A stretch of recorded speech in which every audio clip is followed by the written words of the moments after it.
Ya es momento de nuestra mesa de análisis aquí en Tele 13 de Noche. Esta jornada nos acompaña Natalie Rojas, investigadora del Centro de Pensamiento Fundación Nuevo 21. ¿Cómo le va, Natalie? Muy bien, buenas noches. Buenas noches. Y América Castillo, de Idea País, donde es coordinadora de Vocación Pública del Centro de Estudios Idea País. ¿Cómo estás, América? Muy bien, gracias. Vamos a comenzar con el epíteto de la semana, ¿no? Claro, los atorrantes. Los atorrantes. Las llamativas declaraciones. Llamativas declaraciones. Claro, a todas luces era esperable que nos quedáramos, ¿cierto?, con esta definición que se usó por parte del jefe de campaña de la candidata, ¿cierto? Pero claro, más allá de estos calificativos despectivos que por supuesto no comparto, me parece que no están bien, me parece interesante lo que han dicho algunas voces respecto a la sensación que tiene la gente en la calle, que es mucho peor que solo atorrantes, ¿cierto? Y quizás tiene que ver con esta poca sensibilidad que ha tenido el gobierno con la gente y que es algo que sin duda se resiente. Pero yo, más que atorrante, que no me atrevería a calificarlo de esa manera, por supuesto, me parece que sí ha habido un actuar negligente, y basta con mirar los escándalos que hemos visto en los últimos 4 años, o sea, el caso Procultura, el caso Convenio, los odios de Cancillería, una denuncia al subsecretario del Interior por violación, ¿cierto? Lo que pasó con las cuentas de la luz, la aplicación del CIMSE, y así suma y sigue. Entonces, finalmente estamos frente a una actuación que ha sido constante de parte de este gobierno, de fallar incluso en los mínimos, y en ese sentido me parece que la moneda quedó quizás un poco grande para un sector político, y es de esperar que haya esta sensación no solo en la clase política, ¿cierto?, sino en las calles de indiferencia de parte del gobierno para con la gente. Natalie, la escucho. Me parece impresentable ampararse en los porcentajes que pueda tener o no el gobierno de aprobación para validar algo que es impresentable, que es esta definición, ¿no? Han salido después desde la opinología varias personas a aclarar qué se quería decir, qué no se quiso decir con la palabra, la etimología, de dónde viene. Sin embargo, lo que hay detrás es una ofensa hacia el gobierno, ¿ya? Me parece aún más grave que una persona que aspira, ¿cierto?, a gobernar un país, como es la candidata Evelyn Matei, avale los dichos de su jefe de gabinete, porque además es una forma de ir en la misma línea que tuvo Republicanos hace un par de semanas cuando habló del término parásito. Porque ¿qué hay detrás de eso? Es hacer una distinción en que hay chilenos de primera y de segunda categoría.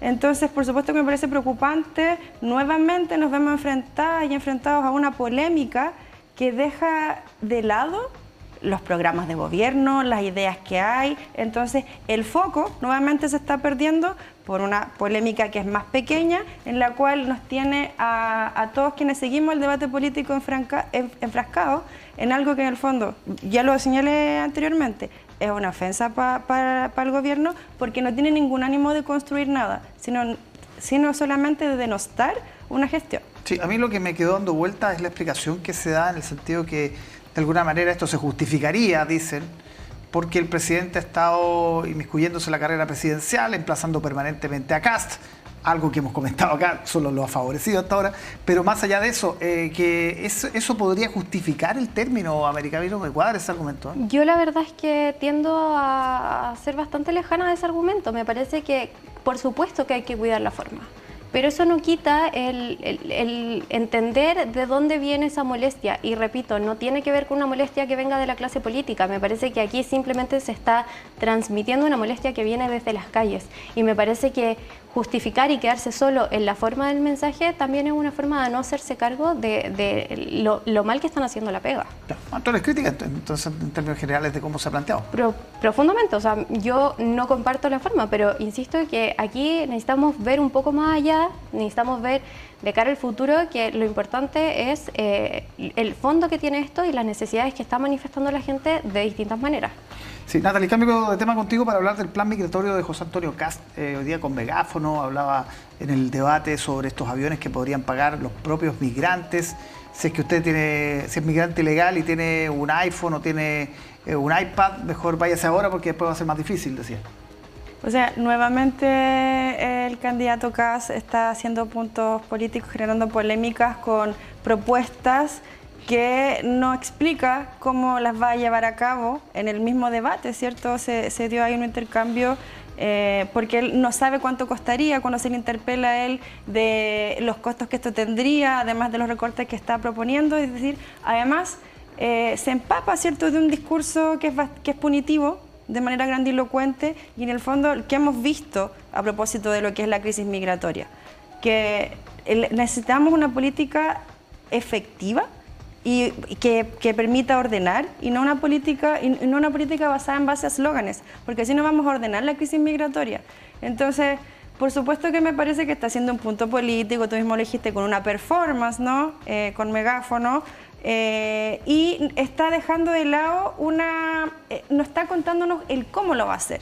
Y ahí vemos en la vereda del frente, ¿cierto?, la candidata Jara, que ha propuesto el tema de una política que sea ordenada, de preparar a la población que va a recibir a los migrantes, porque no podemos decir esto se va a acabar, porque el discurso de la mano dura no sirve para tener un orden efectivo y un cambio, ¿cierto?, en la política migratoria. Para eso necesitamos basarnos en la evidencia, en los estudios, y dejar de ir con el megáfono en la mano y con un discurso que sea castigador. Sí, el megáfono en la mano con los aviones, que es un argumento que no terminó de cuadrar en el debate, lo del costo y cómo debería pagarse eso. Claro, sí, coincido. Pero creo que también hay que tener cuidado con la otra parte, ¿cierto? Esto tampoco se va a solucionar con amor, ni siendo carismático. Hay que tener cuidado en cómo se aborda el problema, porque claro, coincido en que aquí hay una necesidad de parte de la ciudadanía de un plan concreto de control migratorio, ¿cierto? Estamos frente a un escenario sumamente complejo. La verdad es que a mí este escudo fronterizo que plantea José Antonio Kast también me deja con más dudas que certezas, y creo que sería importante transparentarlo antes de las votaciones. Por supuesto, cómo se va a costear, en qué medidas se va a hacer, en qué plazo se va a hacer, todo lo que tenía que ver con estos centros de internación, ¿cierto?, dónde se van a construir, cómo van a operar. Me llama la atención que todavía no se haya transparentado, por ejemplo, cuál va a ser la política exterior que se va a mantener con Perú y Bolivia, que juegan un papel sumamente importante en todo lo que tiene que ver con la migración. O sea, a mí me parece que para todos los candidatos en general, lo más importante aquí es que se actúe con mayor responsabilidad en el debate público de la que hemos visto hasta ahora.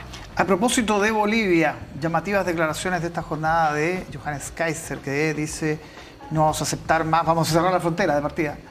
Y después dice: no vamos a aceptar más que se roben autos y se vendan como autos chutos allá en Bolivia. Si van a seguir humillándonos, le van a tener que cambiar el nombre de la capital, ya no va a ser más La Paz. Una postura bien hostil. Esto además de salirse de todos los tratados internacionales, en fin, de todos los tratados conocidos. A ver, lo primero, un punto antes, aclarar que Janet Jara no plantea en su programa que va a cambiar las cosas con amor. Tiene una política efectiva con 3 medidas claves para abordar la migración. Lo segundo es cuando el candidato que sea asegura que puede, mediante un discurso nacionalista, salirse de un tratado internacional, está mintiendo a la población, porque eso está regulado por la Constitución y las leyes.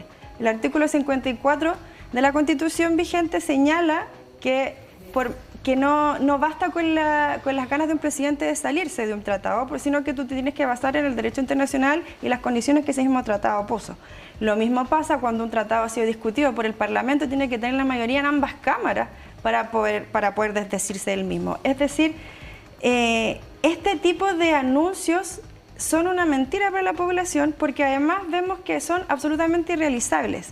El anunciar una medida así no significa darle a Chile mayor independencia, todo lo contrario, porque terminarías aislando al país, ¿cierto?, y dejando de lado todo lo que es su política económica y una serie de intercambios, ¿no?, porque vivimos en un mundo globalizado. Entonces, este tipo de discursos, a mi entender, lo único que buscan es posicionarse, ¿cierto?, de manera rupturista, pero en ningún caso son efectivos. O sea, vemos una mentira.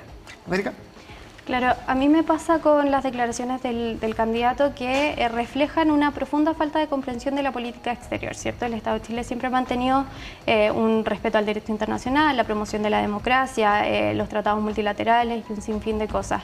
Y en ese sentido me parece que esta visión quizás un poco más aislacionista presenta algunos riesgos, por ejemplo, en materia de inversión, en materia del motor económico, la generación de empleo y un sinfín de otras cosas. Entonces hay que tener cuidado con los límites y con las formas tanto en este como en todos los otros casos que hemos comentado, ¿cierto?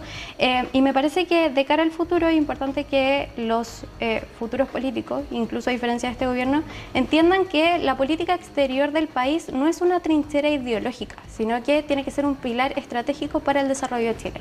Y de hecho, desde Idea País estamos trabajando activamente en esta materia. Esta semana partimos con un programa formativo de pasaporte diplomático a cargo de nuestra área internacional con Santiago Costa y María Pajarrido, que precisamente se encarga de esto, de poder aumentar la capacidad diplomática que tiene Chile.